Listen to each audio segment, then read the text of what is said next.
What's up, beautiful people? I'm here with my main man, Syatt, for another fun-filled episode of the Church of What's Happening Now, new edition.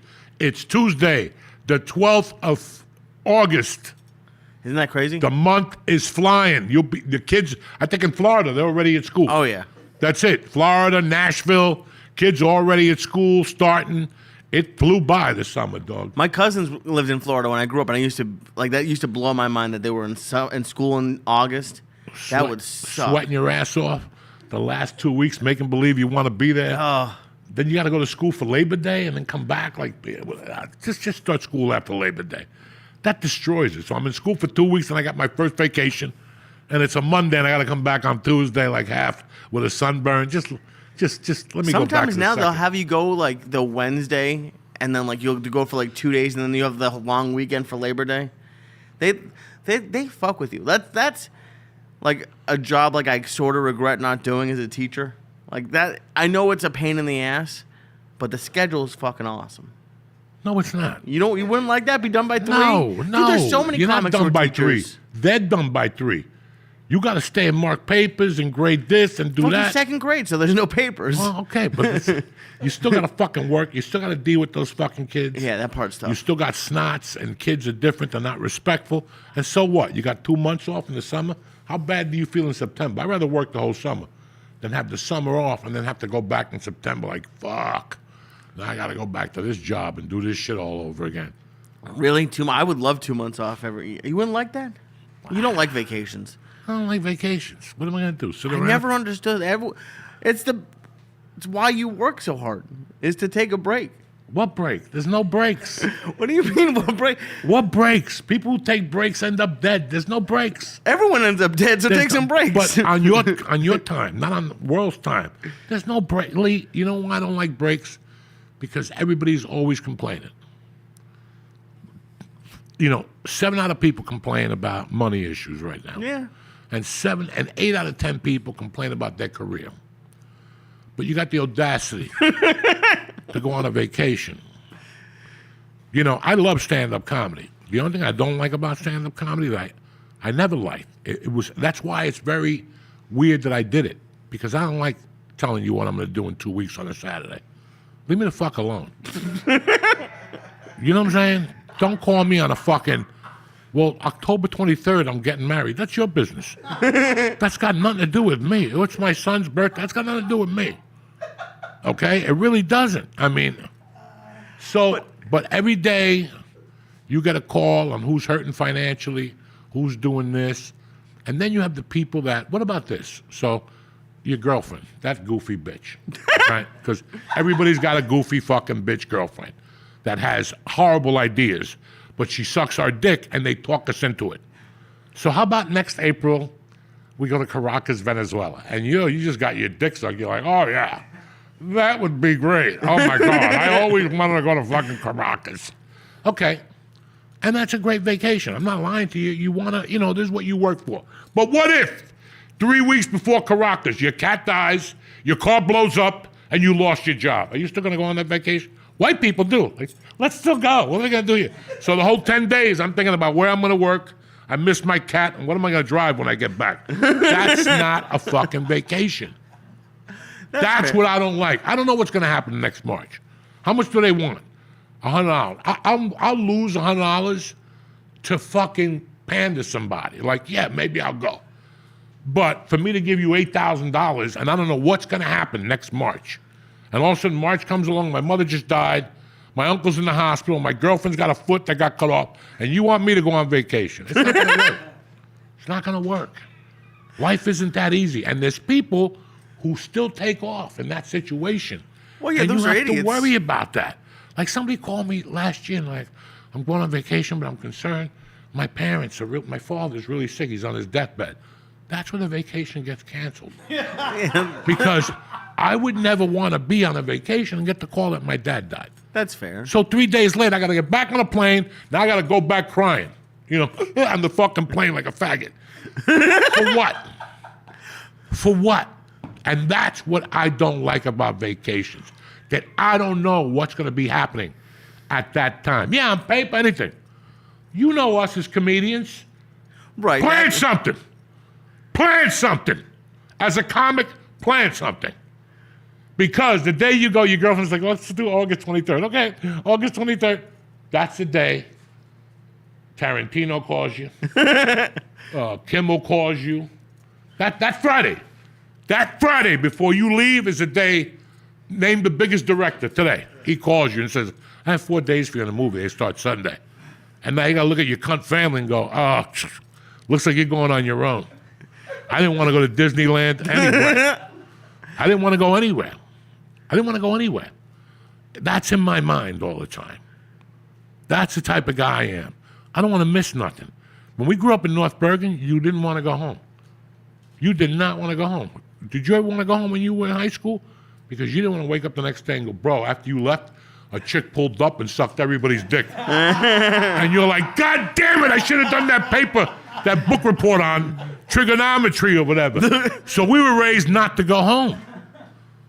So you understand all these little things? That's why I don't like vacations. I totally get it. But why? I get the business thing. But like before that, every scenario was like worst. Like if you go on a vacation, the world's going to end. Like what if the world doesn't end? Like What do you mean the world's going to end? You said like my mom died, my cat died. Right, but no. Think about it. Let's say right now, you talk to your girlfriend and she goes, this weekend we want to go to Saratoga. That's fine. It's Monday.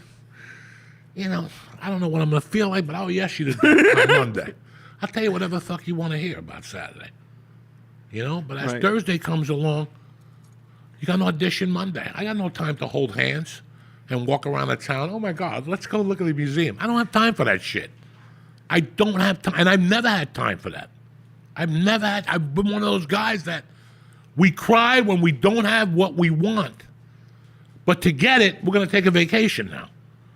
That doesn't fly with me at all, because if you're going to come back from that vacation going, I don't know what's going on with my comedy. Well, you went on vacation for a week. That's what happened to your comedy. You went on vacation. You thought you earned the right to go on a fucking vacation. And at the end of the day, none of us earned the fucking right to go on a vacation. None of us. None of us. There's a number that you have to earn to go on a vacation. It's unrealistic. So that means you're never going to go on a fucking vacation. I need to make $8 million in the month of March. Never going to happen. So I'm not going on vacation unless I mug Jeff Bezos. What if you make 7? I ain't going on vacation. The goal was 8. Jesus Christ. That's how you have to treat yourself. Who the fuck am I to go swing somewhere when I owe on my credit card, I have a mortgage, and I have all these things in my life? Who the fuck am I to go hang out with white people and drink cocktails and before you drink them, honey, we're going to put this on the Visa card. Yeah, okay. So that's not a vacation. Right. That's not a vacation. A vacation to me is, let's go. And we got 20 chicks coming from all over the world, and they all got to sign NDAs because they're dying anyway, right? We're killing them anyway on the boat, right? They're not making it back to tell an Epstein story or nothing. That's what people are going to learn from this Epstein list. No more stories. Once you finish with them, you kill them all. That's it. You want to come to an orgy? Just know prepared to die. Sign your will before you come in, because you ain't going home. That's it. I hope people learned all this shit from Puffy and Diddy and fucking Epstein and the island with Carlos Leder. What was that? Paradise Cove, where they were doing coke and doing abortions. Women were so coked up they were doing abortions fresh. Like they were just ripping the fucking baby out of your snatch with cocaine. What was the name of Pablo Escobar? Not Pablo. Carlos Leder had an island. Remember? Between Colombia and Miami, Carlos Leder bought a fucking island. And it was filled with cocaine. Carlos Leder was one of the guys from the Medellin cartel that thought he was fucking philosophical. He was half German and half Colombian, so he loved Hitler. So he would fucking get coked up and talk about Hitler and fucking all this shit. And once he lost his mind, the cartel got together. When the United States said we're going to go, Norman's Cay. When the United States got together, they go, what we're going to do? And the cartel got together and go, look, we can end this. Just give him Carlos Leder. He's fucking crazy anyway. He's crazy. He lives on an island. He's having orgies, fucking killing kids, women, people fucking, sucking. They were bringing the coke there and leaving like 10 kilos, and he was snorting it all. Do you think it was really good coke? Dog, it was an island with coke and nobody to watch you. Whether the coke was good or bad, I'm having a good time. Somebody's dying. You know what I'm saying? Somebody's dying. All these people want to party, but nobody wants to die. Like, when I was a kid, people OD'd. Right at a party, they OD'd. They fucking lost a fucking leg. That's a party. I don't think they went to the These party little looking at faggots OD, now though. sit there at DJs down the shore. Oh, yeah. To some black rapper with an organ and a stick. Dink, dink. Yeah, you looking good. Dink, dink. And what the fuck? What the fuck? So anyway, we're talking about No vacations. vacations. Now we're talking about black people. I don't know how that happened. And nobody's going to Jamaica. Anyway, that's why. That's the way I've always thought, Lee. I mean, do you ever, looking back, do you ever be like, I should maybe like a 1 week? Like, I'm not telling. I do agree. I've never, knock on wood, I've never had credit card debt. So like that, I've been very good about that, and that I agree with. But like, if you can afford, 3 days in Tampa. Why Tampa? I don't want to go to Tampa. Because to you, every vacation was like to the south of France, and I'm going $100,000 in debt. I'm talking about like, let's go to the beach for 5 days, and I don't know, chill, go to Waffle House. I went down to that North Carolina, that fucking armpit. I forgot about that. You did go on vacation in the last couple of years. That sucked. That shit sucked for a guy like me. You know what I like? You know what a vacation is for me? Just going to a nice hotel, Yeah. eating, going on the balcony, smoking dope, torturing somebody, smoking pot outside and watching security scramble, and then leaving like a little joint in the ashtray, and then going to the front desk and going, "Do you smell marijuana?" I'm a Christian. I do not like the smell of marijuana in my hotel. That's fun. Yeah. So I see. That is fantastic. So you just want to go alone and torture people just in like new locations. You just want to torture I'm random getting people. to an age that when I was younger, I liked torturing people. But I'm getting to an age since I have no friends. I don't talk to them. Like, I didn't talk to anybody all weekend. So I basically just tortured people. I took my daughter's softball whistle, that fucking whistle, the problems I caused with that whistle. I went to my buddy's restaurant, Eddie Bart. What was the name of Eddie Bart's restaurant? Out in the Little Ferry. Fucking great restaurant. I'm sitting there, Hackensack. Doesn't matter, George. I don't even know the name of it. So I'm sitting there with Eddie Bart, and I'm blowing this whistle. Dee, dee. And every time I blow the whistle, he's a general manager. He's getting up and looking around. For 2 hours, they thought the fire alarm was going off. Oh, my And every gosh. time they would settle, I'd do another beep, beep, and they'd get up and they'd run the fucking restaurant. He didn't know until I did the podcast a week later, and he listened to it. And I talked about the whistle. That you So, were. Oh my God. Saturday night, I went out with a couple to dinner, a young couple. I met her 5 years ago. She's the first person I met in Marlboro. Then she introduced me to her boyfriend. I'm tighter with the boyfriend now than I am with her because he has a health food store. So I see him a lot more. So they invited me out Saturday night. And at first I was like, I don't know. And I met him. I had the last 2 edibles. I had two 500 milligram edibles. And I had some Enigma mushrooms, and I ate half the bag, but I haven't been eating mushrooms, so they kind of give you that euphoric for about a half hour.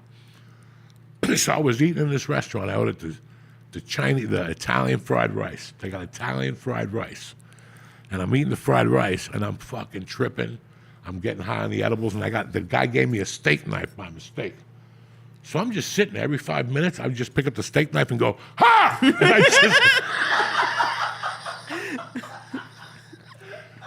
The people next to me were going crazy every time I said ha. And then I broke the whistle out by myself. And I just started doing the beep, beep. And everybody's looking around. I'm like, and I'm calling the waiter over going, what's that whistle? And I'm like, let me find out what it is. He's running the restaurant.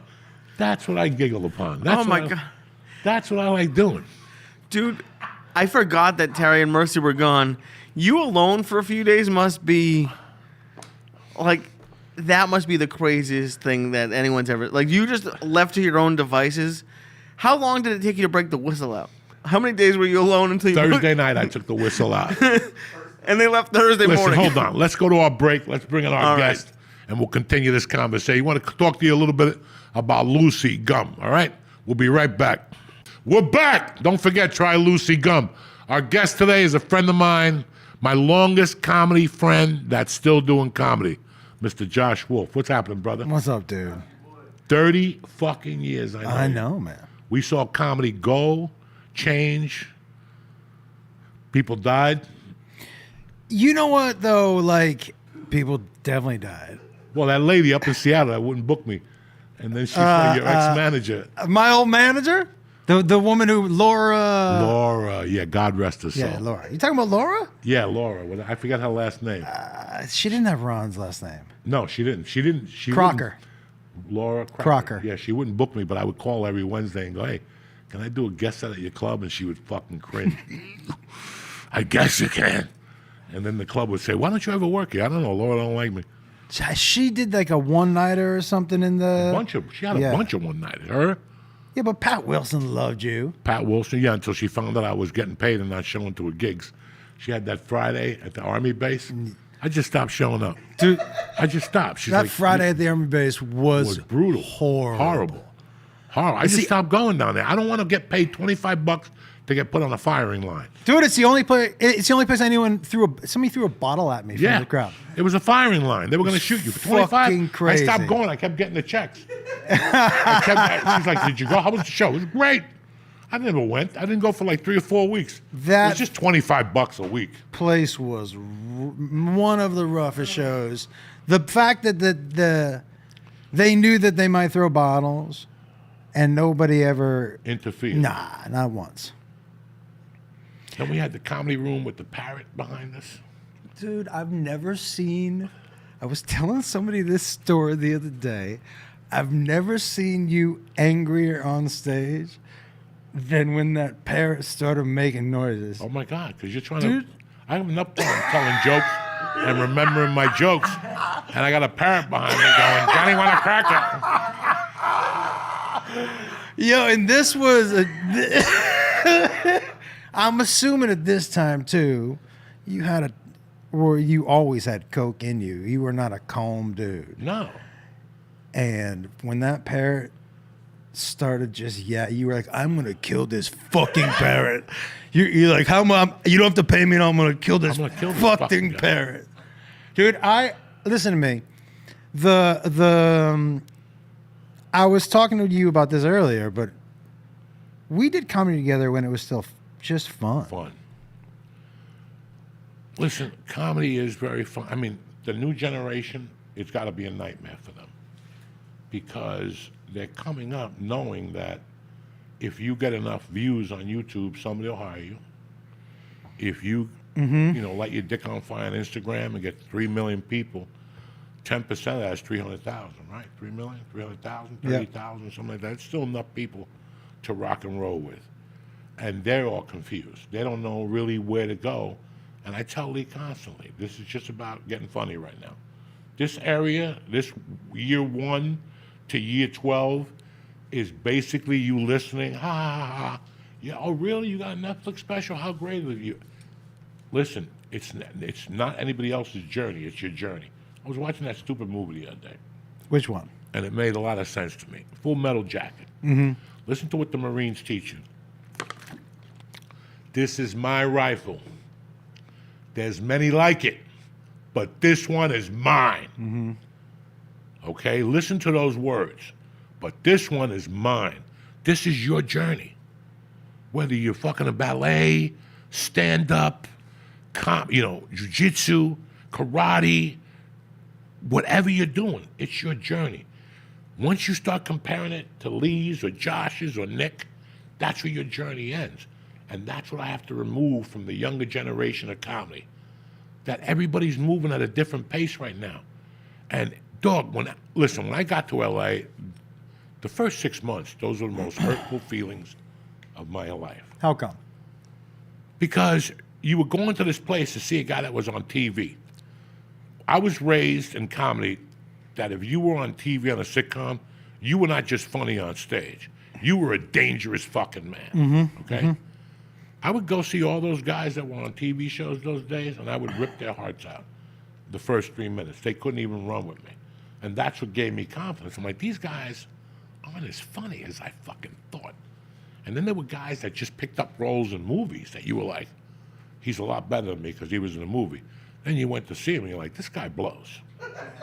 This guy blows. This is terrible fucking comedy. You know? You don't have that. Like, you can't gauge yourself with that no more. Listen, I could be the best actor in the world, go into an audition now, and if I don't have 300,000 people on Instagram and a guy less than me has 10 million, he gets the role. But you know what else that we didn't have to deal with that they kind of do? Because there wasn't, especially when we first started, dude, there was no like carrot of, oh, if you do this, you could make a shit ton of money tomorrow. So we took a real slow drip approach to the learning because that's what it was. It was it was all about spots and only about spots because there was nothing else. Right now, it's not just spots. It's spot content, likes, all this other shit that we didn't have So to your focus focus on. is on being funny and writing. This is what I'm saying. That's it. This is Your what I'm saying. focus was Agreed. on being funny and writing. But our only goal, dude, was to be comedians. It wasn't to be internet famous. No, there it was was no just internet to fame. be. It was just to be comedians. There was none of that It was shit. different. It was different. But still, like I tell young comics all the time, listen, avoid. If I knew what I knew now, avoid social media for right now. Yeah. Avoid it. You're not doing nothing. If you're just going to put a reel of you doing stand-up, if you're going to put a piece of you in a comedy club behind you to show the audience, don't do it. Because everybody's doing it. Right now, you got to figure out something else if you're a comedian. Listen, tickets are not moving like they used to for a lot of people. And not just lower names, higher names. It's just not happening. They're looking at these $400 ticket prices and going, dog, you know, what the fuck? So something's got to happen with comedy. And we all know what's going to happen with comedy pretty soon. There's just too many comedians. There's too many clubs. And there's not much going on. But you know what I think is missing, dude, from comedy? What I think is missing also is like there became like this is what comedy is. But if you go back to the lineups that Mitzi used to put on, there's no Heath Heiches now. Do you know what I mean? There's nobody. She celebrated every different type Genre, of right. and I think that is missing right now. It's all, I mean, it's not all the same comic, but it's all the same comedy. We don't have those dudes. Heath Heisch, dude, Where is Heath Heisch? I don't know, man. Heath was legitimately funny, and to be funny in 15 minutes with all of that stuff was very difficult. First time, what was his thing? Heath was a prop guy. Prop guy. But he had a prop dog that he played a preacher, a black preacher. Yeah, dude. And he had white women behind him. And he Yeah. controlled them with fucking... Yeah. They were like eagle arms. And Yeah. he controlled them and shit, and they would pop their head. Yeah. He did some crazy shit. First of all, I was watching George Carlin the other night. Which I'm a one? big George Carlin fan. You're not? No, but I actually watched it for like 20 minutes. Let's get down to basics. Okay, right now, we're living in a time where we all sound the same. The top guys are not doing anything spectacular. They're not doing anything spectacular. I'm not doing anything spectacular. Nobody's really doing anything spectacular. We're old hat. We've been around for 20, 30 fucking years. Okay? So, you know, I'm waiting for that material to blow out of my ass, too. I'm waiting. Every day I sit there and go, I've been doing the same shit I did for 30 years. It's just not doing it no more. Yeah. It's not doing it no more. But this is why, like, when I hear people like Marin talk shit about Matt Rife, you sound like an old dude on the porch, man. Look, country music isn't just Hank Williams now, right? It evolved, and comedy is not just, it evolves also, right? And to sit back and poo-poo, because I think you're right. The younger crowd does like, part of the younger crowd that's watching, they're watching guys like Morgan Jay, and they're watching Matt Rife, and it's way more interactive, And it's because of social media, dude, and how they have ingested comedy. That's what they like. So to sit back on the porch and be like, this is what it has to be. Here it is. Matt Rife is fucking really good at Dude, what he he's does. so funny. He's good at what he does. Oh, yeah, okay? dude. Fuck yeah. But my philosophy, okay? This is the philosophy I was raised on. And it took a long time to get there. Stand-up wise, took a long time to get there. For sure. That philosophy that I was raised on was, I'm not paying $30 to come into a place to hear Josh Wolf ask George what he does for a living. No, I'm with you. Okay? Don't start with that. Don't start with that. Now, let's talk about honesty here. When I met you, Josh Wolf, I had 8 minutes of material. The rest, I just went up there Yeah. and left to fate. I'm the first guy to tell you that.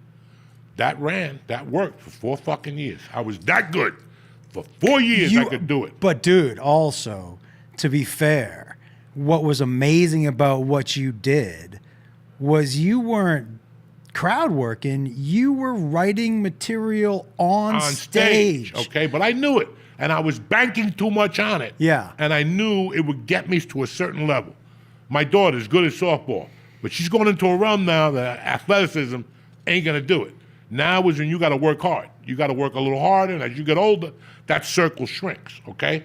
I started comedy, and I improvised at the Broker for 2 years because I had to do 5 new minutes every Tuesday. I wasn't experienced enough to write 5 new minutes. This was Colorado? This is Boulder. When I first started, my first 2 years, I had a gig every Tuesday, but it was the same audience. So I had to change it up, and I did. I tried writing as much as I could, but I would do 3 minutes and then 10 minutes of improvise, you know? And it was a 50-50 shot. It's always 50-50 when you improvise. But you've always, and maybe it's changed, but you were always the best writer on stage. On stage. That I don't know how you are as far as sitting at a desk or whatever, but on stage, you're one of the, and to watch you do multiple sets and change Change it. is, I'm getting bored. yeah, I don't want to get bored. Yeah. I don't want to sound like a fucking machine. Yeah. So you got to put something in there. Even if it bombs, you got to put something in there so you just don't rattle off. but you've always done that, dude. I don't like how I felt when I did coke. Because when I did coke and went on stage, I felt the disconnect. I feel the disconnect when I moved here to Jersey the first year. When I would go down to Uncle Vinny's and you come down, there was a disconnect. It was a big, that's why I stopped doing it. Because I'm like, I'm not doing blow, but I feel my comedy's on blow again. There's no connect.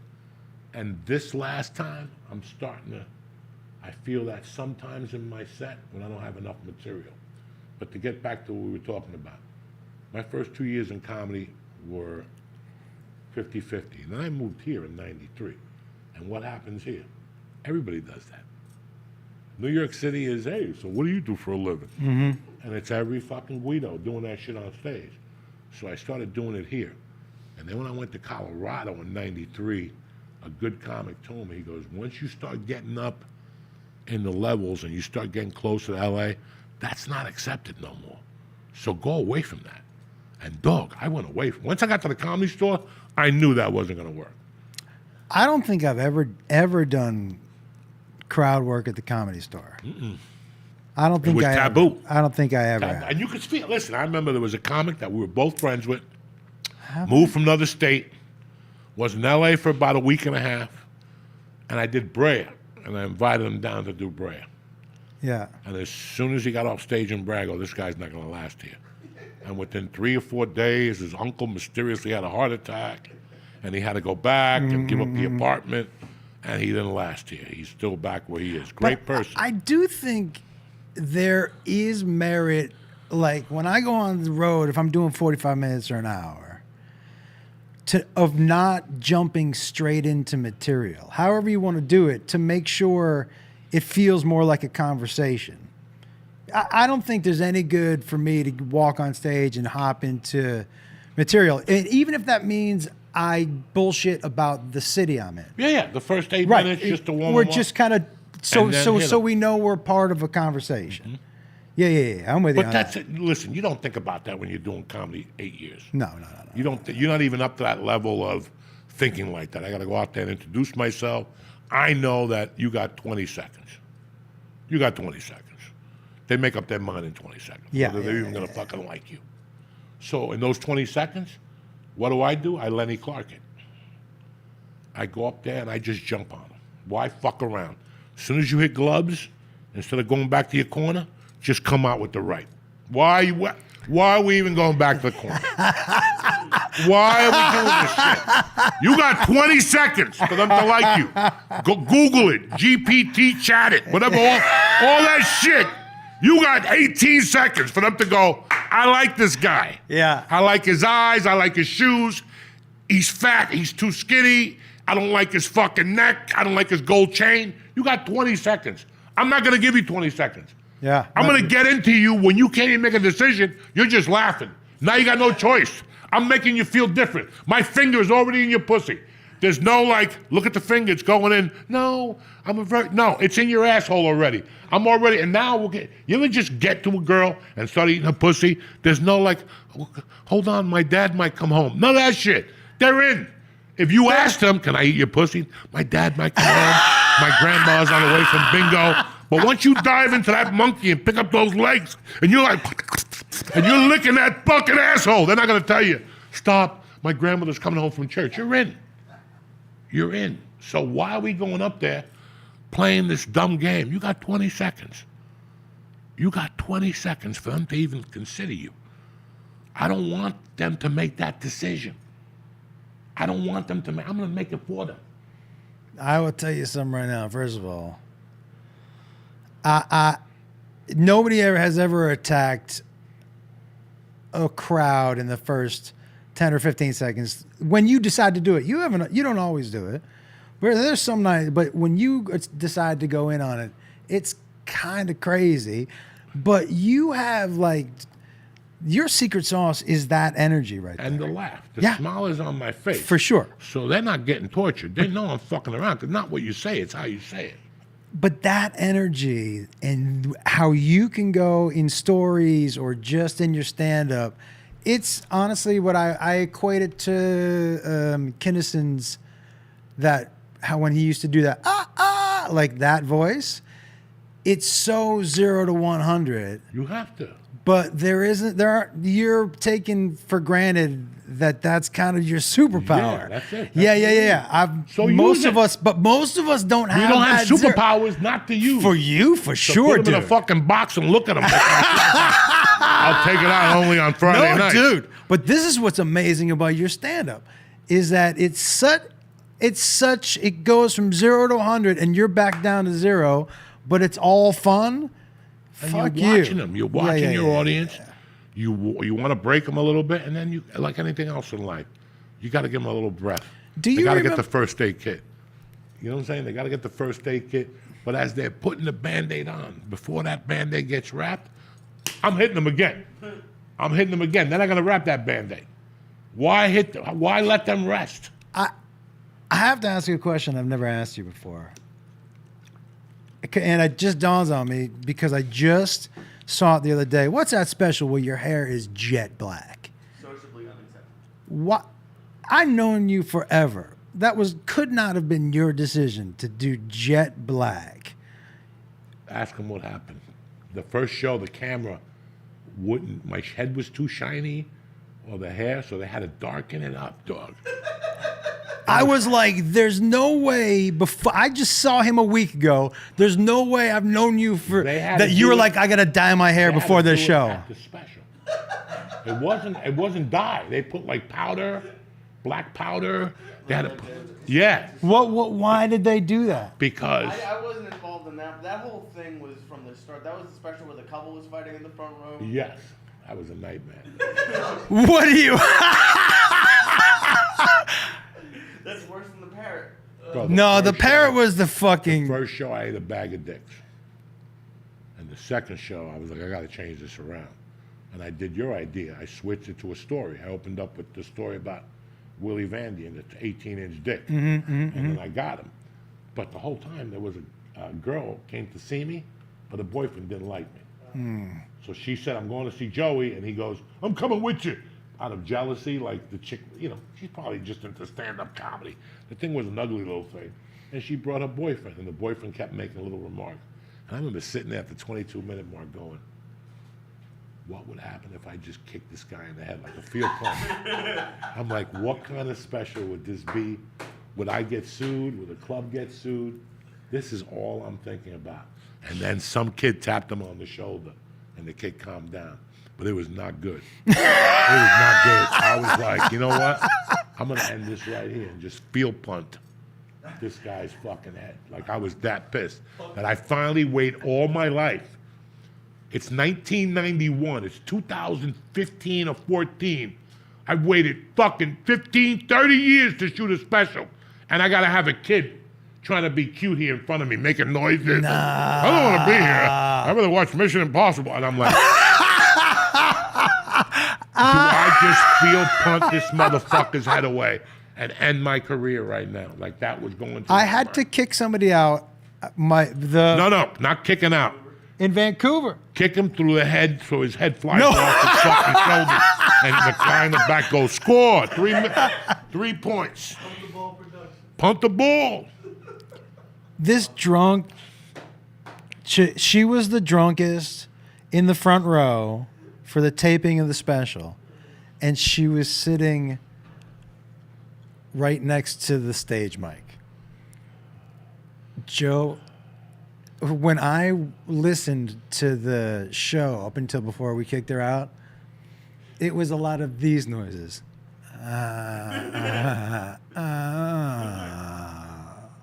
That type of drunk. And then she would say to her friend, you could just hear her, we should have brought more booze. Just, it's all you could hear when I was watching. And when I had to kick her out, it was, you were at the show. It was like she couldn't, well, I'm just trying to have a good time. Yeah, they all have a good time. Yeah. I'm not drunk. No. You're not drunk. Don't worry about nothing. It's all going to be okay for you. Do you still write as much on stage, or do you, because I know for a while you were by, what was that, like that egg joint we met at a couple times in the valley out near where you live? Yeah. Which one? And I would show up, and Yeah. you would have your... Two notebooks out. Yeah, I do it every morning yeah. in the afternoons. It's just not working like it used to. But when you were writing, when you were doing that, you were disciplined about going But and it's sitting. every day. You're getting on stage. Yeah. It's a rotate. Stand-up comedy is not getting on stage once a week. No. And that's what I'm doing, basically, once or twice a week. You got to get on stage 3-4 nights a week. And that role, it's a role. It's a role. And forget about after a month. And forget about, that's why there's no vacations. That's why there's no vacations. I just got back from vacation. I know, but you've been doing this Yes, for 30 years. My first one, too. Can't go on vacation. Agreed. Nowhere. Until something big happens. Yeah. And listen, I didn't take time off till I booked the longest yard. Wow. So from 91 to 2004, I was on stage every night. Do you still have your notebooks? When I got in New Mexico, there was no open mics in Santa Fe. You had to go to Albuquerque, and it was like once a week, so I wasn't going to go down there. I was focused on a movie. But that's the first time. That wasn't a vacation. Have you showed him your old notebooks? No, I throw them away. I throw a lot of them away. I got to like 10 years, you got to throw them away. You get stacks of them. I know, but it's 4 a year. But is the notebooks that you kept about every set? Oh, yeah. I still got those in a box. Do you still have those? Yeah. I still got everything. I stopped doing them when I left LA because I knew that there wasn't going to be no more 300 sets a year. Listen, one thing I could never understood, how you walked everywhere, you did a ton of coke, but you were 380 pounds. I'm like, this dude never stops moving. All he does is snort, but how is he still 300? And you walked everywhere, dude. Everywhere. Because, But then after a while, I couldn't. yeah. I got to 310 was when I started having difficulties. Like, it was bad. Like, if the elevator broke, I didn't leave the house. I was on the 4th floor. No, I remember that. Anywhere. I remember that. Elevator breaks, you're in no danger. And there was no Grubhub then. There was none of that shit. It was delivery, and nobody was going to deliver 4 floors. When the elevator broke, I wasn't like leave. Papa didn't leave the building. It got to the point where my wife had to tie my shoelaces. You bought me 4 suits, April of 2001. You gave me $300 to go buy 3 suits, 3 shirts, 3 pairs of socks. That place up on underwear, the yeah, whole yeah, thing. yeah. They give you everything. I got a commercial for the oil. Pay us now or pay us later. Pennzoil. And I had to wear a suit. And the people told me, we don't have a suit for you. Like, you're a jumbo. So Josh had to give me money for me to go buy 3 suits. I bought those suits in April of 2001. Jumbo. And this is the truth, guys. In June, I went to put those suits on. You know when you put a pair of pants on, you have to squeeze your stomach? No. It was 3 inches away. Like, I couldn't even. That's how fast I was gaining weight. That was the speed of the weight I was gaining.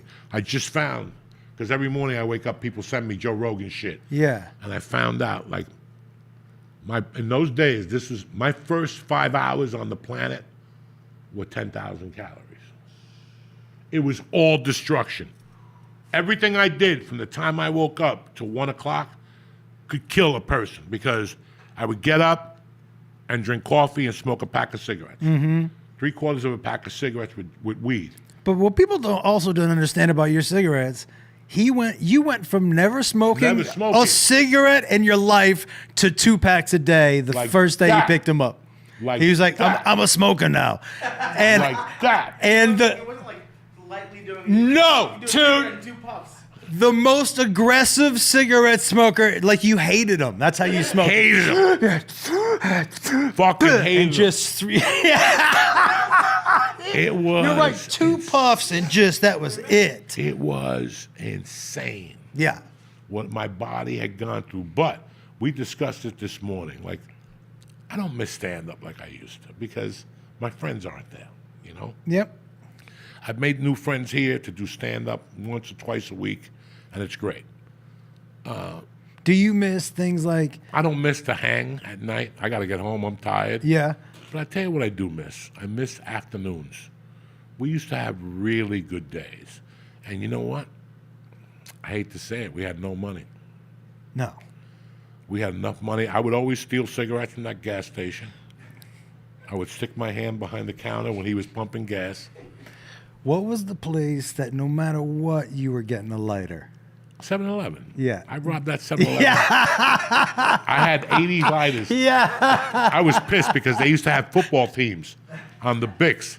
I would rob the whole top floor and put them in my jacket and go home, and I'd have everybody except Dallas and Philly. I go, I remember I asked you once, I go, don't you have enough lighters? And you were like, I'm doing it on principle. I'm like, what principle?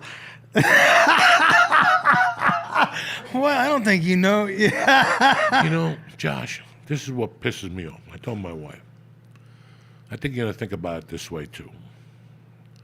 I'm 62 years old. Yeah. Like, I cooked a hot dog this weekend without my wife. But pretty much I was scared to turn the kitchen on or anything, you know. I did some laundry and I was scared to put it in the dryer, you know, all that shit. But I'm going to tell you guys something. This is how I feel today. I don't have patience with people no more Yeah. because of what happened with me.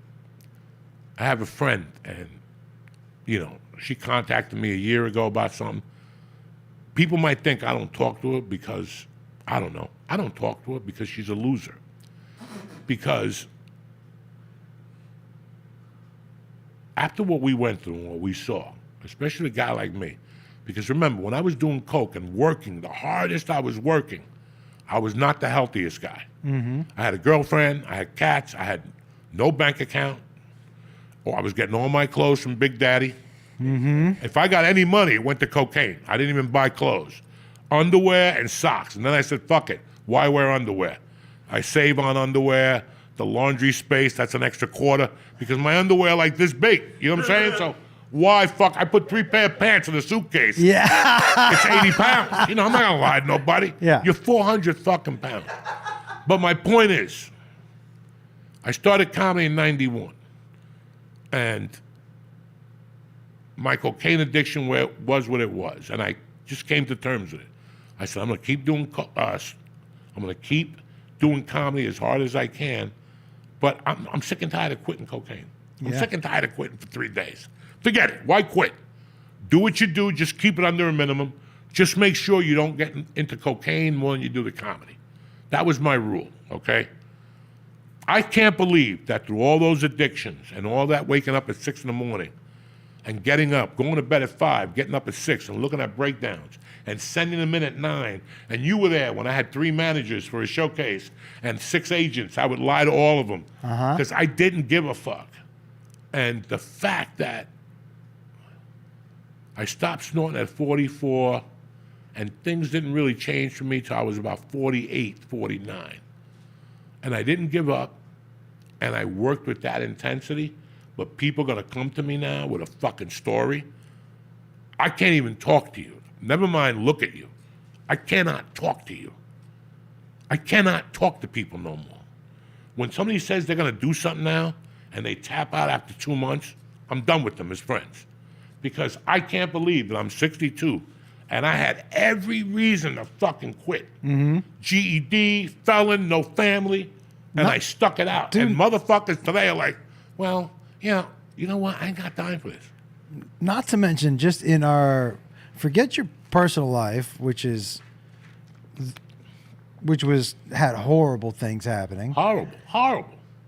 But just your career, you were told, I remember, too dirty. Nobody's ever going to book you. Too dirty. You Old. Can't talk like that. When I got to LA, I was already 34. I wasn't fucking no 28-year-old good-looking kid.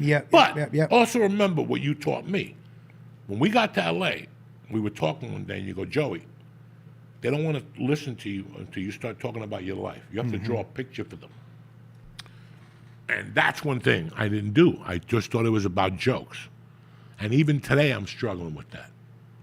I'm having a hard time writing about me, about my conflicts, because right now, listen. Yeah, but this is a What are my thing conflicts? I get up at 6:30, I drink a cup of coffee, I sit on my balcony, But and I look at the fucking sun. You've always, here's the thing, I think it's 2 different things. All of your material has always been very personal. That doesn't mean you have to divulge something specifically personal about yourself. No, but here's the problem. My life is so boring now. Oh yeah. There's nothing. Got it. Yeah. At least when you're on the road, you got a story. Some chick was going to suck your dick halfway, and she passed out and puked. Got it. When we did this podcast before, Monday's podcast was about the week before. On the road. We had a great time last week in Miami. Holy fuck. We had the red beans and rice. We had the banana. Nicky jumped off the building. He broke his ankle. You follow me? So we moved that. So now it's like, I don't steal nothing. I don't snort coke. You tell me you don't steal lighters from 7-Elevens when you walk in. How can I steal now? Yeah. I'm 52 years old. Yeah. Listen, once a everyone, thief, yeah. I have dark moments in my life. Okay, yeah. I still double take on a purse. Like if I see a purse that's unguarded, I'll look at it and go, Joey, what are you thinking? Get your shit together. I see purses with phones sticking out. You know, that was my day. I would just be flipping phones. When I got to the store, I would go back in the morning to see who would leave their phones. And I would take them to the bank, the black bank robbers from St. Louis, and they give me like $50 a phone. I stole everything. I'm not gonna lie to nobody. So do you for me remember to say to you, I don't steal anymore, but I still got urges. When I see things, I go, look at these motherfuckers. Do you remember cashing those checks? Who? Do you remember cashing those checks? From the Improv. No. That got sent to my box. Oh, yeah. Yeah. So I got a Wells Fargo account that I just used for fucking stolen checks. I had a Bank of America and I had a Wells Fargo that I just used for stolen checks. Why didn't you just go to a check cashing place? You go to an actual bank account. Because they would take percentages out. Look, I had a check one time for Spider-Man. This is how much of a fucking Puerto Rican I am. And I'll tell you the truth. Dog, me and my wife were flat fucking broke. I mean, we couldn't make rent. I'll never forget the Sunday when I said, you better look in here. I got my first residual effect from Spider-Man 2. And I looked at it and I go, because on Sundays, SAG posts what you're getting that week. Yeah. You know that, right? Yeah. 6 o'clock. You always look at SAG to see what that's how broke I was. Oh, I remember checking the websites too. You too? Oh, please. fuck. And I would wait for the mailman at attention. Yeah. I'd be out there, the little Filipino guy, I'd be out there fucking. Yeah. No Yeah, checks I today. remember Come on, checking. check. He would tell me, no mail today. Bro, check in your bag. There's something in there for me. I'm telling you, I saw it. SAG. I would fucking fight. But I'll never forget that Sunday when I called my wife and I go, look at this check we're getting. Like I was like the biggest check I ever had at that point was like $300, anything. And I told my wife, look at the check we're getting. And we were like walking on fucking eggshells for 3 days. The check finally came. This is how much my wife trusts me. I called my wife at 11:30 and told her the check got there. She goes, I'm on a bus right now. I'm going home to get that check and cash it. So we went to Bank of America and they wouldn't No, we went to the check cashing place. Yeah. On Hollywood Boulevard. They wanted like $2,100, dog. And I'm thinking, that's a lot of cocaine. That's a lot of coke. We got to figure something out. Yeah. So me and my wife went to Wells Fargo. I had that checking account there to cash stolen checks. And I went there with her, but they wouldn't. The check said Joey Diaz. They wouldn't cash it. Me and my wife were like, you better cash this fucking check. It was an $18,000 check. Does your We haven't eaten in fucking license say Joseph? Jose Diaz. Jose? So my wife found a check stub from SAG that said, and that's the only way so they let us deposit it, but they only gave us $1,000. We went right to Sizzler. Right on La Brea? Yeah, it was on La Brea. Right there. Yeah. Those soggy shrimp. Oh, I We thought- remember thought it was that. DJ Yeah. Khalid. Yeah. You follow that fat fuck on Instagram. He always eating and shit. And then he jumps in a little pool after he eats and shit. Yeah, that was us. I thought it was DJ Khalid. I eating remember that eating fucking that sirloin and shit. Every time I got a check, I take my wife there like we were fucking Johnny Bananas. Sirloin, 2 tables, please. And then we got to go eat that shrimp that gives you diarrhea. Or my other celebratory spot was Acapulco. That was my joint, the all-you-could-eat lunch special. Where was that? Oh, Acapulco was the old. Come on, Josh Wolf. In Acapulco. Hollywood? 2 of them. The Seckmore Tavern was. Oh, right. Los Feliz right. or whatever that fucking was. But they had the best all-you-could-eat. Dude, I'm sorry. Cheap. $9. We were Boston Market. Oh, Boston Market. That's what we did. That corner, because the kids and I could go, and I could talk whenever I went. Like especially when I was single, I must have looked sad enough. Yeah, you were sad. Yeah. And you had those 2 kids. Your hat was on backwards. So I must have looked sad, but they used to give us free shit. And that's in Burbank, that one? No, the one in Boston Market was on like La Brea and Yeah. I know. and Sunset or some shit. But the Ralphs, the Rock and Roll Ralphs, we used to go there 3-4 times a week, and the lady behind the hot counter, she just gave us food because she knew that I don't know how she knew. Would you dress the kids up extra? Oh, yeah, this guy was the kid. Yeah. He's like a Puerto Rican mother at welfare. You remember that? He brought his kids, the neighbors' kids, and everybody's crying. Everybody got I a rip would in wipe their dirt pants. on their face Oh, and shit. please, Yeah. a little dirt. Tell them they weren't getting Christmas presents this year. They're all looking depressed and shit. But what was no joke was that car with no air conditioning, that fucking Saturn. Oh, we took a road trip to... Lake Havasu. That's right. And this motherfucker put Visine in his eyeballs. The sun was shining right on it. We have no air in the car. The sun is right on it. The sunroof was open. So it's in the thing. This motherfucker puts Visine in his eyes. All of a sudden you hear, Yeah. fucking hilarious. Yeah. What was funny is that you saw me doing it and didn't stop me. Yeah, he was just like, no, this is too fucking good right here. Were you driving the car? Yeah. The red Saturn. That red Saturn drove it down. from Seattle. I think I might have bought it up there. But yeah, because in Seattle we didn't need air conditioning. No, you didn't need air conditioning. There- I always need fucking air conditioning. Well, I like to be cold. I don't like that shit, people. Oh, you don't need air conditioning. Fuck you. Oh, the wind blows. Yeah, good. That's I great. don't know about you, and I was fat. It was scary enough driving with you just because of like the speed and the music, but it would be like freezing, and you would have the AC and the windows open, going 90 on the highway. I'd have to bring sweater. You'd be like, "Why do you have a sweater?" Because I'm driving with you. The AC would be on high. I'll tell you something else. You can tell who you're getting in the car with by how somebody buckles their seatbelt. But you buckle your seatbelt with intention. Like you should, like you're, Use it. yeah,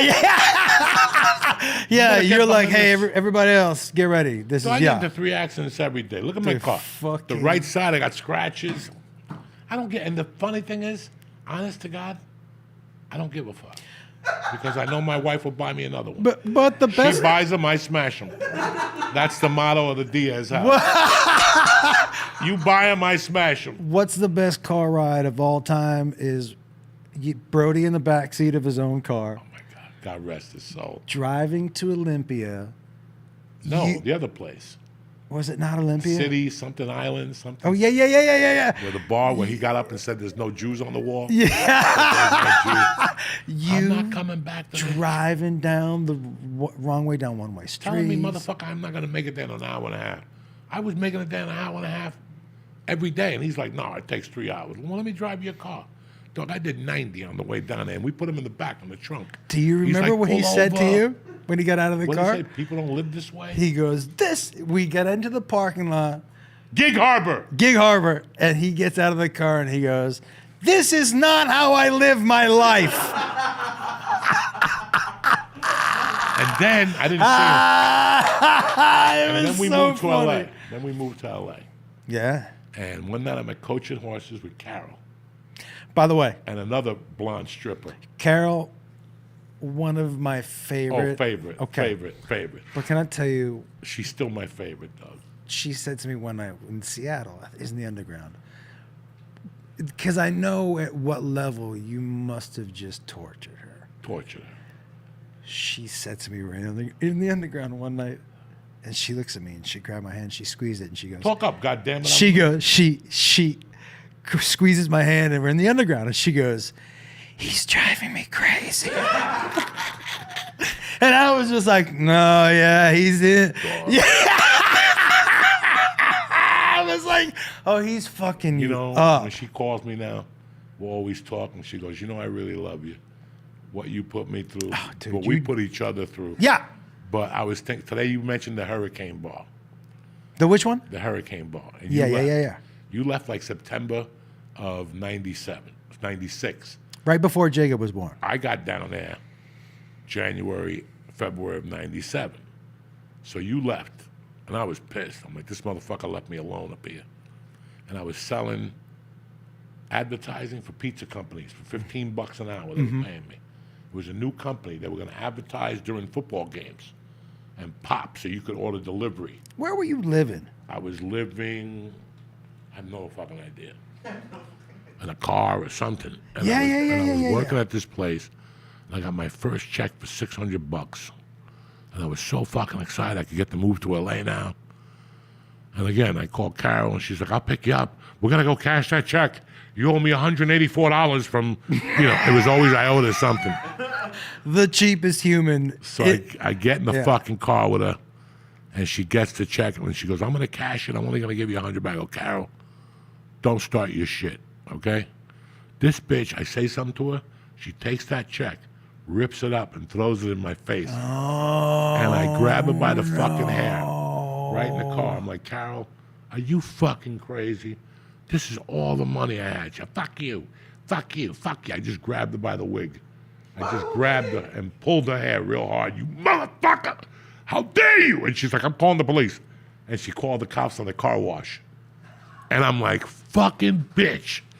But So was this pre the restraint. The No, this is at the end. This is after. This is what what- about the time I was fucking on the ecstasy, and I got caught in the restraining order, and I hid under the bed, and the cops coming in, the bed was going up and down. It was just going. the mattress, The because mattress, everything, and the cops were like, "Come out from under the bed." Yeah. This was years of. Listen, I'm gonna tell you something. I'm 62. I said it earlier. For the last 5 years, I've just been trying to figure out what happened. You know what I'm saying? Like I got here, 59 years old. I had money in the bank, and I just want to figure out what the fuck happened. And I wrote that book with that girl, and I still think of every day, what the fuck happened, and how did this happen? How am I 62? It was just 1995. We're jumping up and down in Seattle with the lip, robbing safes. The Lip, Frankie taking the a Lip. shit. Bro, you got me that apartment upstairs, and in the morning they only had a bathroom, and if the bathroom was clogged, I'd have to take a shit off the fire escape. No, you. Yes, I did. And I would sit there. It was like the third floor. And I would it'd be 8 in the morning. There'd be nobody out there. And I'd take a shit, and the shit, you could see it flying down like 4 floors. I know had died. exactly. Yeah. This is fucking endless. Like, this is fucking endless. Like, this is endless. I lived in an office, and I talked some guy into fucking the bookie guy that didn't want to pay me. Yeah. And I kept beating him and shit. And I got this other guy. I met this other guy at his restaurant, and he gave me free phone lines, 1-800 numbers. Ask Josh. Oh, yeah. So the shit that was happening to me only could happen to me. And then I had a guy that wanted to put bets in. He lost every week. And every week I would just take his $300. And he would tell me, I want to meet the bookie. You don't need to meet the bookie. And you and me were going somewhere. They didn't want to pay us. And I said, you don't want to give me the money. Don't give me the money. But this guy's going to come looking for you. He's going to break your fucking head. Okay, I'll give you the money, but I'm not betting no more until I met the He bookie. wanted to meet the The guy. bookie. Yeah, He yeah. wanted to meet the bookie. There's no bookie. There's no man behind the curtain. It's Uncle Joey. You're a loser. You're going to lose everything you put in. I'm taking that chance on you. I remember saying to you, Yeah. I was like, you don't have the money to cover if he wins. And you were like, he's not going to win. He ain't going to win. I was like, what do you mean? He ain't And you were gonna like, win. nah, he's not going to win. ain't gonna He's win. never, you were like, he's a loser. There's no way he's ever going to win. I remember that, dude. I had the weirdest fucking, like, life in Seattle. Then I hooked up with that dude. I used to live with, that's who I was living with. The last 3 months I lived in LA, I lived with the cook, Is- You lived with, not Leonard. Rodney, whatever his name. Yeah. Oh, I can't remember. He's my brother. Yeah. This dude was solid. He had an apartment with a broken window. And in the winter, you would freeze in there. But he would invite me. You don't want, because I started staying Lionel. with him. Lyle. No. His name is not Lionel? No. I started staying with him when you lived in Bremerton because it was too late to take the bus. You got to take a bus to where you and Malia lived. So he would say, just stay with me. Bro, this guy was a one-man wrecking crew at night. He turned into like a fucking animal. He lived in a warehouse, okay? And I'll never forget, he's like, stay here. I'm freezing, no heat, no nothing. There's a broken window, it's raining, and all of a sudden, people would throw rocks at his window. Hey, can I come up and smoke crack? I'd wake up and there are 3 black guys in my living room with no lights on, with candles, smoking crack. I go, what the fuck is this? One night I went up there and he's like, you want to go to a party upstairs? I go, yeah. Went upstairs to a party and there was like 10 girls. There was a girl dancing in a cage and shit. I'm like, fuck, I thought his name was Ron. I go, you got it going on. Really good guy. It wasn't Lionel? No, Lionel! Not Lionel. I think you said No, it's Lionel. Yeah. Lionel. So Lionel. this guy comes in with a white jacket on with a hot chick, and he's talking about, I'm the mayor of Seattle. You knew him. He was like, I'm the mayor. So they got coke out. Was it John Eagle? I don't know. They got coke out. But somebody had a little heroin out. And this fucking guy, there's a pole, like poles. It's a warehouse. So there's No, beams. was it downtown? Yes. Yeah. Right down the corner from the underground. Right behind where that band where Hart used to I play. went to some parties there. Yeah, it was yeah. great. And there was a warehouse, and you had to take a shower in the hallway. Fucking great, great building. Yeah. I'm up there one day, and this guy comes in at like 4 in the morning. I'm the mayor of Seattle. And I'm like, all right. And there's a pole. I'll never forget this. And there's 2 mirrors on the table, whatever. And there's coke and there's heroin. he thought it was the coke, so he took the heroin, and he did the whole line of heroin. He's like, ah, and he's making all these noises, and all of a sudden you see the heroin hit him, and he holds on to the beam, and all of a sudden you see him hold the beam, and he just starts spinning around the beam, and he just falls, man. He just falls, and I did some of that heroin that night. It was like a little line. Anyway, the next morning I work up at Lionel's. It's like 10 in the morning on a Sunday, and the shower was in the hallway. It was just a metal shower that you went into, and there was a wall. And as I was waiting to get into the shower, I had done so much heroin the night before, I just passed out and went right through the wall. It was like that scene in Bruce Lee when he kicks the guy through the wall, and you see an implant of the guy with his hands like that. That's what it looked like. Lionel came out. He's like, what's that noise? I was in the fucking wall, and the wall had nothing. The other side had the metal beams. I cut my shoulder. I was bleeding. He's like, you got to go to a doctor. What happened? I go, dog. We were doing heroin last night. Drugs for 2 fucking days. Yeah. No, that place was crazy. I went to a couple parties there. That place was crazy. But the people who he was completely cool with, anybody who walked in the door. Yeah, he didn't give a fuck. Nah, he didn't give a fuck. Renting or just like a crack den? No, he was renting. It was his apartment. He lived there. He lived there. It was a warehouse that had different rooms, and you could just pull it was like this. That's the doors. There was no key. It was like that.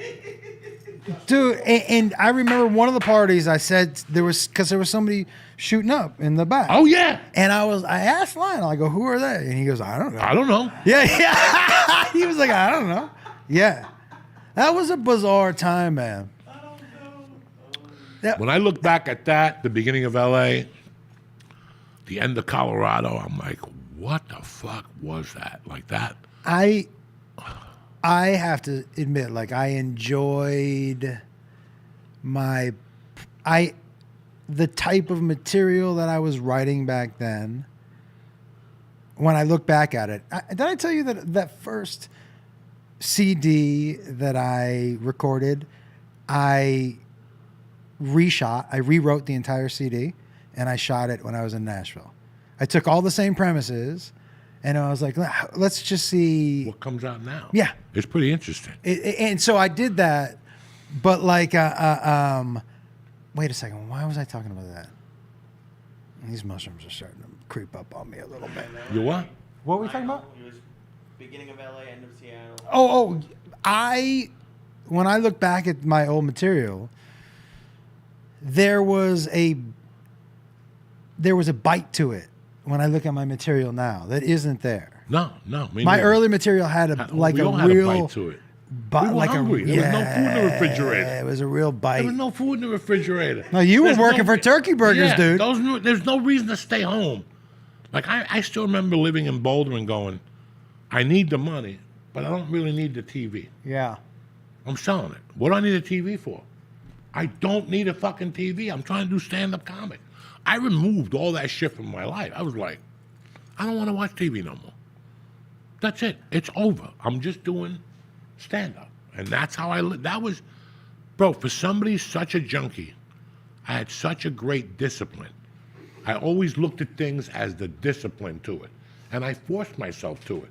When I used to drop my daughter off on Wednesdays and my ex-wife would bust my balls, I would go in the car and cry. And the only reaction I would have was to go buy a gram of coke, snort it, and then go shoot them. I said, no, Joe Diaz, you're going to take this pain and go do comedy. And I would roll a joint, leave it in the ashtray. I would cry.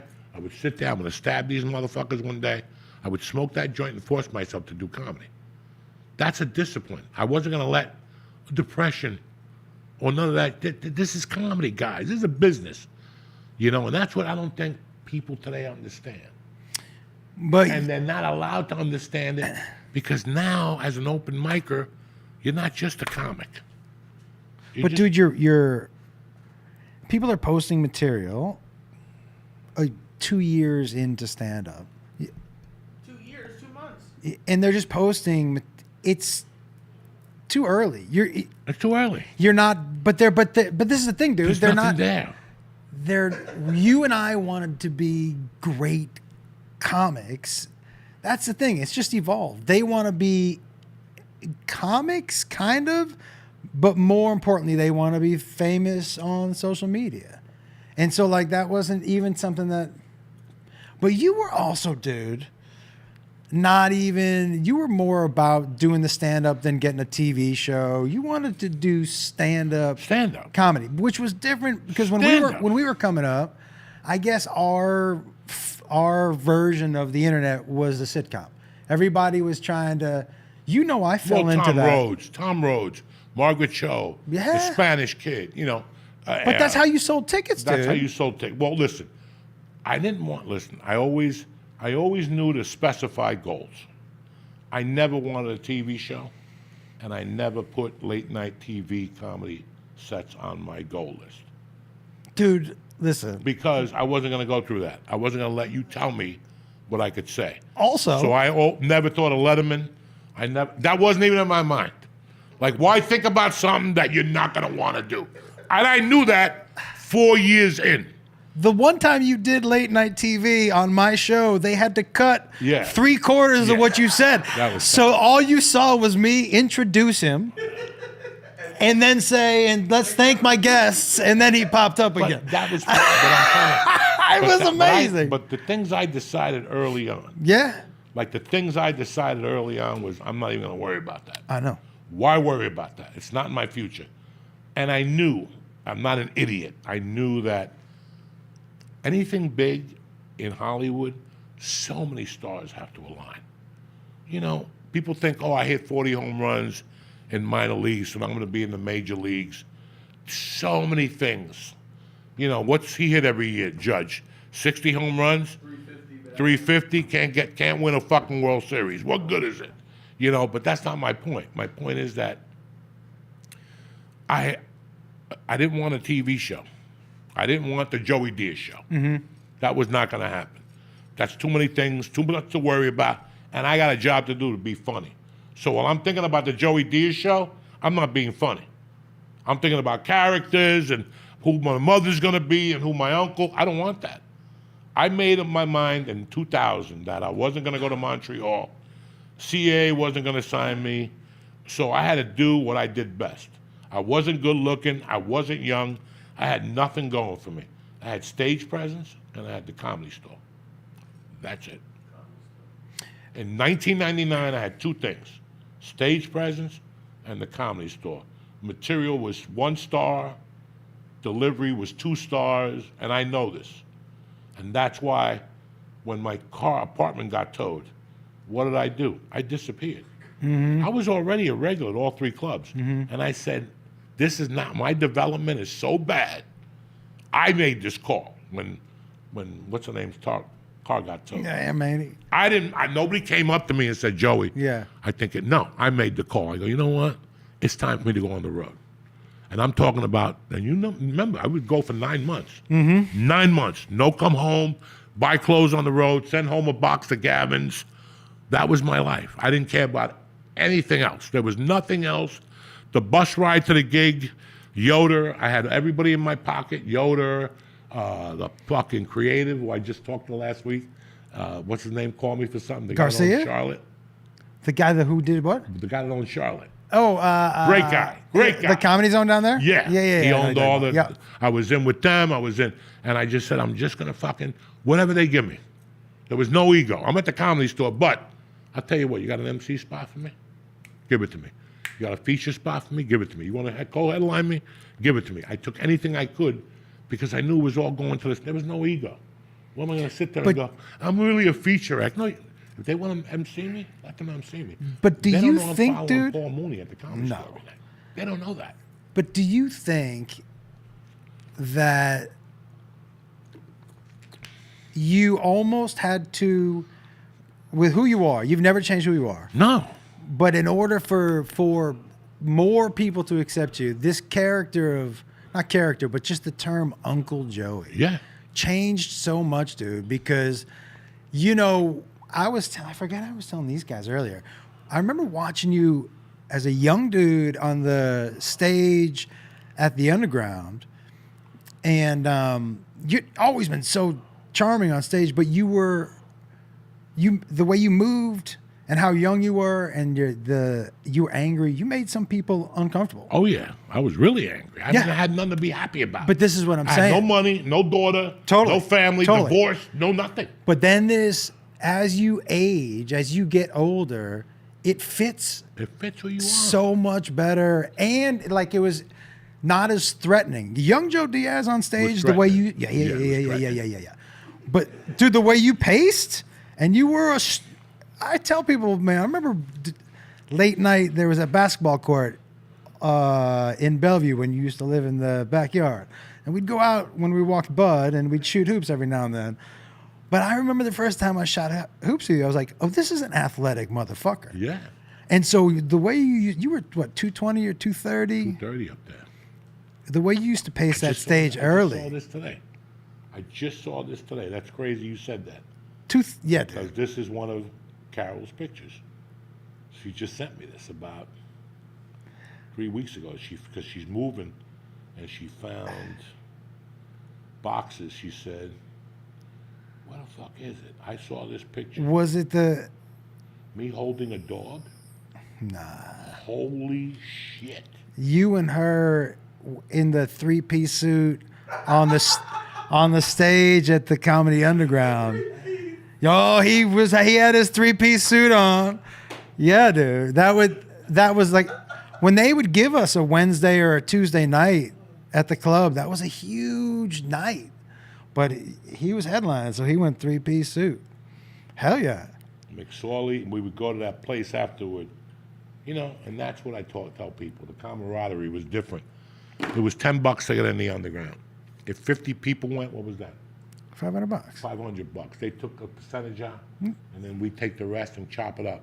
Instead of giving each other money, we would go to McCormick and Schmidt. Yeah. Late night menu, 10 to fucking 1. Cheeseburgers, French fries, Coca-Cola in a bottle, clams on the hash. Yeah. It's crazy. Yeah, Every yeah, time. yeah, The only reason yeah. I go to San Jose is to pay my respects to Original Joe's, but the first place I eat is McCormick and Schmidt's because of how they treated me in 1995. If there's a McCormick and Schmidt's, I'll go in there. But you love that. Because Joe's. how they treated us. We had $0, and they had a $2 menu. If you had $10 in McCormick and Schmidt's, you ate like a fucking king in those days. By the way, that food was good too. Yeah, 4 to 7. Legit. 4 to Yeah, 7, it was and good then food. 10 to 1. Remember the hours? Yeah. 4 to 7 and 10 to 1. And we always went in there making sure we had tip money because it was embarrassing if you couldn't fucking tip them. I was telling these guys the story about you being my security guard at the fetish night. Oh my God. And those two old dudes dressed like Scarlett O'Hara, and I asked you to throw them out, and they were hitting you with their parasols on the way out, and you were laughing. And then you called them, you were like, those two queens kept hitting me with their umbrellas. It was a fetish night, and I was a fucking horny motherfucker. Yeah. I had a girlfriend who would let me fuck her daily. Like, I dated that girl, and I got to be honest with you, I fucked her every day except for periods. You're talking about Carol. Carol. Yeah, And even yeah, then, yeah, she yeah, licked yeah. my balls and everything. I got my money's worth from Carol. I fucked her every single day like a fucking animal. Ass, tits, every day. Once in the afternoon and one at night. I was a fucking sexual deviant. But I'll never forget, he had those nights. And I go, let me go down there and get my dick sucked by a chick with leather on. Let me tell you something. These were the ugliest women I had seen in all my life. Ugly. I remember one night they had a girl on a pool table. She was fat as fuck. They were melting on her. She Dude, had, do you remember? Oh there my was God. this- And her boyfriend was skinny and he was licking her toes. And I'm like, There was oh. a side room. Oh, so my you paid God. $50 to get in, but there was a side room that you had to pay extra money in. And there was a glass table, and like some dudes paid extra to watch chicks shit Shit on on the the glass. table. And they would slide underneath. Is this something that the bar owner knew you were doing? Or is it Yeah. You remember? Well, he didn't know that room. He didn't know that He didn't. He just knew. Was it? His name was Aki. Huh? The Japanese dude. Yeah, yeah, was his that name Aki, right? room. Aki, yeah. And so he knew the upstairs. He didn't really know what was going on. Probably too much in the downstairs. security of anything is one of the funniest things. Like you. I mean, security, like. And I was security at the same bar I robbed. Yeah, yeah. A year later, I had to take the safe out of there by myself. fucking, and this is what I tell people. How much money? How many quarters was it? Like $600 in quarters. We did laundry for a year. Here's what I forget though. I forget.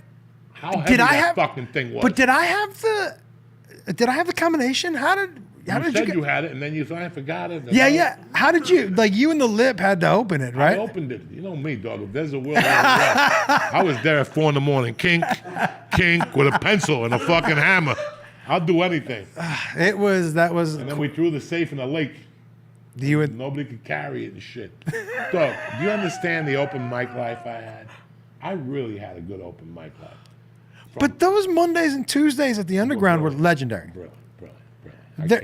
I cannot thank Carl and Ron enough for doing that.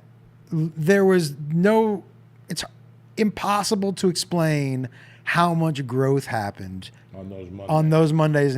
And honestly, when he lets you host those nights, because you were encouraged, or people knew you were going to fuck with the comic who just came off stage. You were going to roast him a little bit. That's kind of how it went. When I first started going and Oshak was hosting the Comedy Store, he would roast everybody.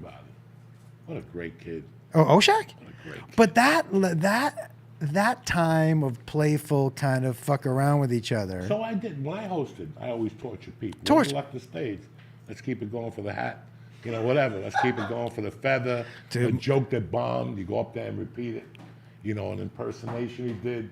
That's fucking. Your favorite one ever What's that? was that guy who was doing terrible impersonations. Oh, yeah. And you just screamed, "Do your impersonation of a comic." Oh, dude. You could see every week. him crack on the stage. He would go up there every Tuesday, every Monday and go, "Hi, this is my impersonation of a And flower." he would wouldn't he turn around? Yeah, and he'd turn around and go, And "This." then he would turn back like this. There was another guy that went up on stage with a handcuff. He killed himself 2 years later. Whatever, the kid with the black suit that had body odor. It was insane. The open mic scene, we had the first transvestite. Like Rita all O? these people talk about trannies and stuff. We were running with the first transgender in 1995. Rita O. I got her picture in my phone. Did I show it to you? Look at her Yeah. fucking head. Look at the size of her head. She was a real fucking tranny. She had. Okay, I was there when she called the fucking White House. And She called the what? The White House. I want to talk to the president because the bar in, what was that town where Carol stripped? Ballard. Oh yeah. Ballard. We were in Ballard one night, and we were I was hosting or something, where she was up there and she was doing jokes, and then she said fuck, and the guy came up and took the mic from her and said, "No, you cannot say fuck in here. This is family." And we go, no, give her back the mic. She'll be clean.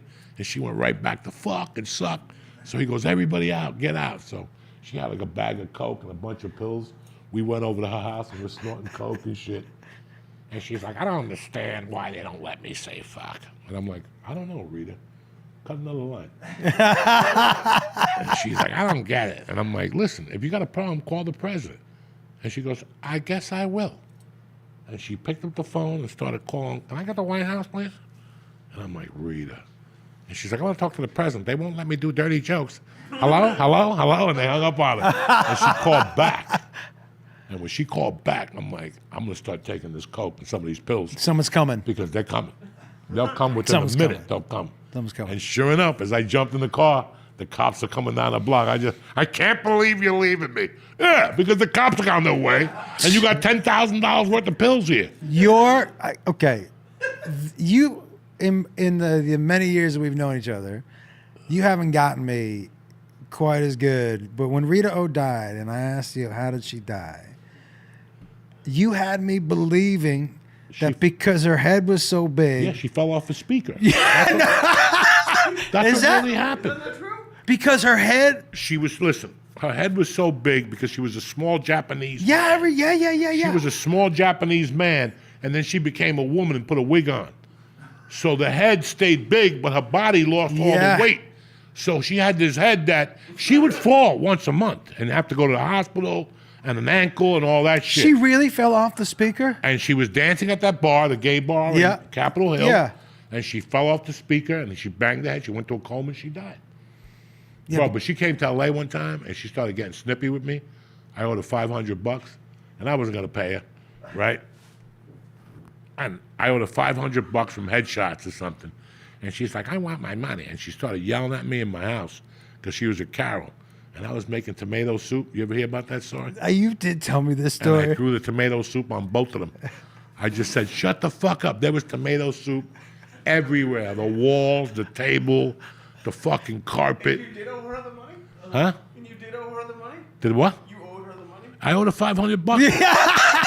And she's like, "When am I getting my money?" I said, "Soon. When I get the check." And she's like, "I want it today." I go, "You can't get it today. I'm not getting paid till they send me the fucking check." And she kept harping on me. And then Carol's like, "You should pay her." I go, "Carol, you're my girlfriend. Do I have any fucking, how do you want to pay me?" I go, "Why don't you fucking pay her?" Yeah, she's got that. And I'll pay you. And she's like, "No, okay, then fuck you. You got to wait for my check." And they kept haunting me, and I was making tomato soup. Here it is, tomato prison soup. Not even like good soup. It's Campbell's canned shit. And I'm like, "You want to bust my balls about fucking $500? I'm eating fucking soup." And they're like, "Well, you're not going to get bread." What? And I just threw the fucking soup at everybody. Let me ask you. What, that tomato soup? Man, I remember that You have she no- was so cheap, by the way. Oh, she's the cheapest Okay. ever. So you used to call me at work because she was too cheap to accept it The collect calls. at her. So I had to do it Yeah. at where I worked, so she would come in and talk to you on the phone. Look, she's a multi-millionaire. today. Cheap, whatever the fuck you want to call it. She's a more. I don't even think she buys tampons. She's that cheap. She just puts like a fucking piece of cotton in a snatch. I don't know. She's cheap, dog. Multi-million, bro. But she never spent a dime, dude. No, listen, we're gonna wrap this up, but let me close up with the Carol story. Carol and me broke up in '99. All right, and I think we played around. No, in '99, I moved in with her for a while. Like I just lived with her. She lived in a one-bedroom, and I just told her I'm moving in. She was dating a guy. She would sleep at his house. I remember that. And then she'd come back and get naked in front of me. Yeah, I remember and she that. made me help her dye her pussy hair one night. Blonde. I mean, Carol is the best, dog. That's my girl, okay? So she started meeting some other guy. She met some other guy in L.A., and then that guy tied her up and was going to kill her. And SWAT came. SWAT had to come and shoot the guy, and then he went to jail for a year, and she moved to Florida. When she got to Florida, she met an Indian guy. Granted, she was probably 32, 33. She meets this Indian guy who's 70. After about a month, she marries him. And after 3 weeks, that motherfucker dies I remember that, dude. and left her like $800,000. Okay. You know, you leave a cheap bitch like now. Do you think she stopped stripping and sucking dick? Oh, no. She still was stripping at her age. She did something very smart. She bought into a gym called Curves for ladies. She bought one gym, and she was such a good saleswoman. Her volume compared to the other gyms in Michigan were nothing. Like she's been selling pussy. She's 8. You know what I'm saying? Yeah. On the farm. So think about her salesmanship skills.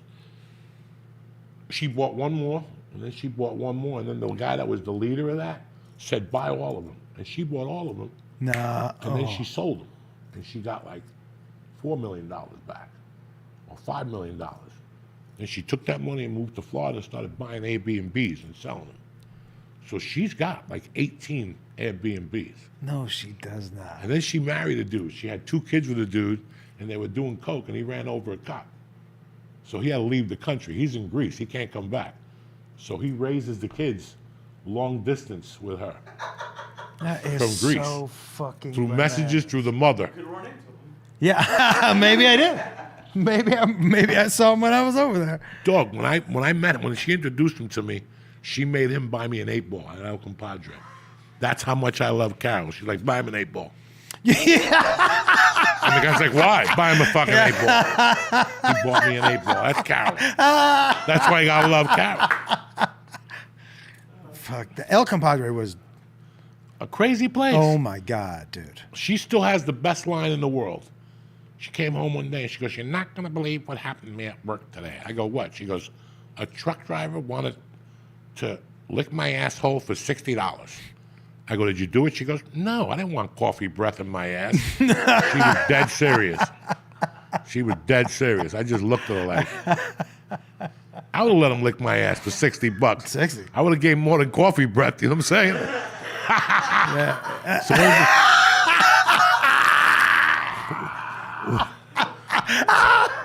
Dog, you have no idea. I remember putting a bottle of, not Martini and Rossi, the other one, the wine cool in the pussy. One day we were at a The Bartles and James. Bartles and James. We were at a fucking resort, and it was a cave where people couldn't see in, but water was running. And we got into an argument. And she was laying there with a bottle. I was drinking the wine cool, and she's laying that way reading the book with her ass out. So I'm like, looking at her ass.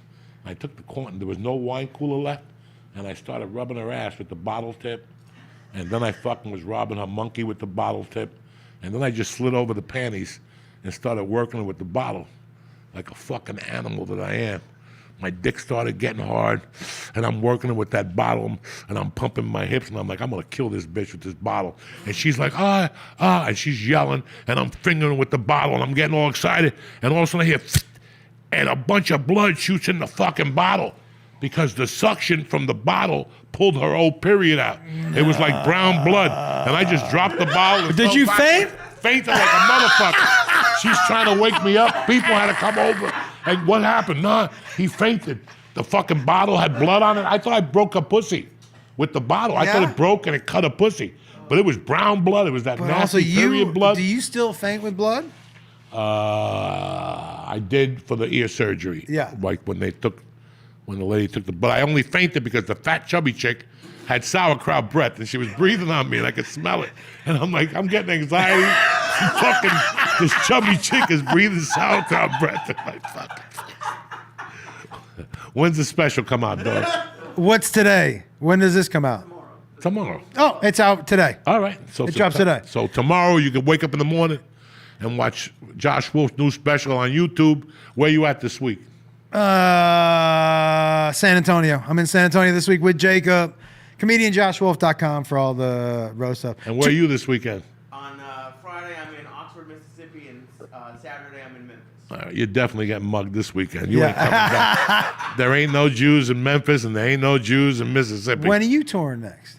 I go to 23rd Parks and then 23rd Parks, 6th Florida, 28th the Dojo of Comedy for another Bucket Chaos, and this Thursday I'm at the Dojo of Comedy, and I just added September 5th at Uncle Vinny's, which they have like 4 tickets left, so get them now while tickets are hot, whatever the fuck.